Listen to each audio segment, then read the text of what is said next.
मला कसं होईल पण नाही.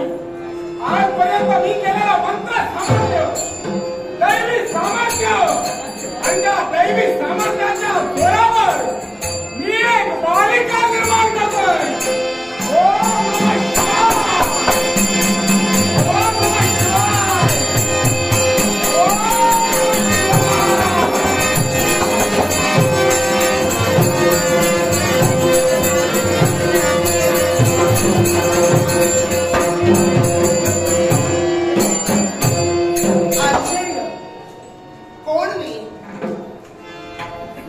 जन्म कसा या त्रिभुवनाच्या ठिकाणी मी तसं फिरवण्याचं कर्तव्य करते हे मला काहीच का कळत नाही.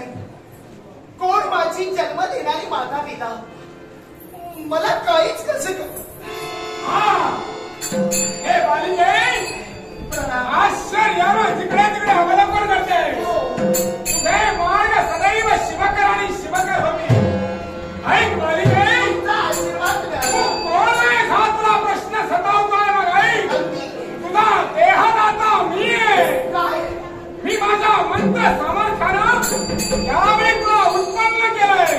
कशासाठी? मग ऐक, म्हणून मला तुम्ही जन्म दिला. या विश्वात तुझं कार्य काय आहे हे मी तुला यावेळी सांगू शकत नाही.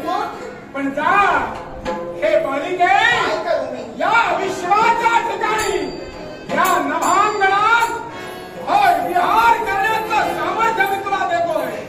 जा, जा.